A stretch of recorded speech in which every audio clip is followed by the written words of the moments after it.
Welcome to The Explainer. Today we're going to break down one of those quiet, maybe even slightly embarrassing little patterns beneath our everyday behavior. And we're going to reveal exactly how our minds are wired. Listen, if you've ever felt like going back to the exact same television show is literally the only way to get your brain to just finally stop running, well, this explainer is specifically for you. Because spoiler alert, you aren't being unadventurous and you definitely aren't being lazy. Your brain is actually using a very specific piece of mental architecture to find a sense of safety in a world that, let's be honest, often feels entirely too loud. So picture this. It's a completely relatable scenario, right? You've just flopped onto the sofa after a ridiculously long, overstimulating day. You open up your streaming app and you are staring down a watch list of, 50 new shows. And they're all award-winning, everyone at work won't stop talking about them, and they've been sitting in your queue for months. Yet, inexplicably, what do you actually do? You bypass every single one of them and you hit play on the exact same sitcom you have already seen 9 times before. I mean, why on earth do we do this? Well, think about the stark contrast here. On one side, those 50 unread shows represent a really heavy demand on you. They're unpredictable, and they require your active engagement. But on the other side, that 10th rewatch of a sitcom offers this profound neurological relief. You're choosing a familiar story where you know every single punchline before it even happens, and you already know exactly how the finale ends. It's basically the difference between doing algebra homework and taking a massive, deep breath. Okay, let's dive into exactly why this happens. Every single day, your brain is forced to make tens of thousands of micro decisions. I mean, think about it. What to wear, how to phrase that delicate email to your boss, trying to read the tone of the room during a weird meeting. Each one of those choices drains your mental energy. It's exactly like your smartphone battery dying quietly in the background because you left a bunch of heavy apps running. By the time evening rolls around, your cognitive performance has absolutely tanked. And that brings us to a psychological concept called decision fatigue. Throughout the day, your visual cortex just gets completely overwhelmed by inputs. So when you sit down on the couch, choosing a brand new show with complex characters and some twisty plot, well, that's just one more draining decision. Your brain literally doesn't have the bandwidth for it. Your comfort show acts as the ultimate cheat code here. It completely removes the burden of choice, which allows your mind to finally stop scanning for novelty and just start resting. To really understand the mechanics of this, we need to look at predictive processing. See, your brain's fundamental job is to constantly attempt to model what's going to happen next so it can prepare a response. And here's the thing, new isn't neutral. Processing genuine novelty requires active cognitive resources. Your brain has already depleted all of those resources all day long trying to predict the highly unpredictable real world. It simply doesn't want to expend the energy to predict a brand new fictional world on top of everything else. Now here's where it gets really fascinating. There's this brain circuit called the default mode network. This thing fires up the exact moment you stop focusing on an outside task. And for a lot of us, when this network activates, it starts generating a really loud, exhausting backlog of worries, cringy memories, and imagined social failures. This is especially true if you spent the entire day doing what psychologists call surface acting. You know, performing a polished, polite version of yourself for the comfort of everyone else. The comfort show steps in as a sensory regulator to just quiet down all that internal noise.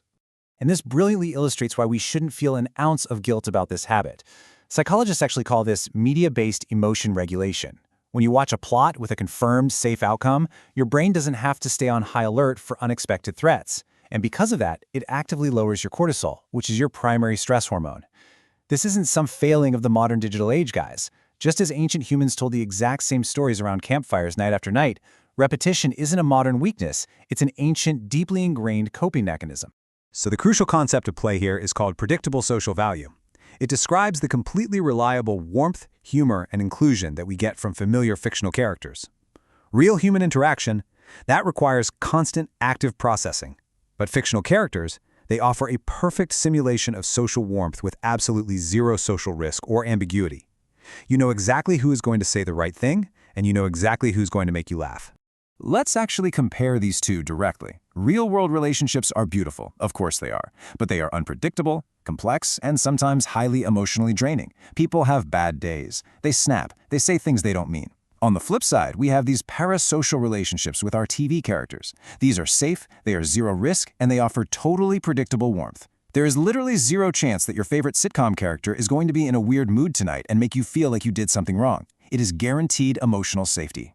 When you watch these shows over and over, you're essentially providing your nervous system with a neural template. This is a detailed, textured internal map of a fictional world and its relationships. And the truly fascinating thing is that your brain doesn't strictly distinguish between real social experiences and simulated ones. By your 9th or 10th rewatch, this template is so deeply encoded in your neural pathways, securely filed under the categories of safe and warm. As this template builds in your brain, something incredible happens physically. When the tension breaks between your favorite characters or a friendship is repaired on screen, your nervous system processes it with real emotional circuitry. It activates your social processing centers. It literally releases oxytocin, yeah, the actual bonding hormone. Your brain registers this as genuine social warmth. So you aren't just passively staring at a glowing rectangle, you are deeply, neurologically experiencing a real sense of connection. Now look, we do need to have a quick, honest check-in here. Because like any tool, the value entirely depends on how you use it. If you use your comfort show for self-regulation, meaning you watch an episode, you feel settled, restored, and ready to tackle your actual life, that is healthy emotional oxygen. But if it becomes a hiding place where you watch for hours and actually feel emptier, more disconnected, and you're using it to replace the real effort of processing difficult emotions or reaching out to actual people, well, then it's shifted into an unhealthy retreat. It is so vital to notice the difference in how you feel the moment the TV turns off. But for the vast majority of us, the message is incredibly simple. Stop apologizing for your comfort show. Seriously, stop calling it a guilty pleasure. It is a highly sophisticated form of emotional regulation. It's a rhythm as remedy that helps create order on the outside to stabilize the chaos on the inside. You live in an incredibly demanding world that constantly drains your energy. Rewatching that sitcom, that's simply you tending to your own mental architecture so you can stay grounded. So I want to leave you with this final kind of provocative question. What is your comfort show giving you? Are you exhausted and in need of warmth? Are you overwhelmed and craving certainty?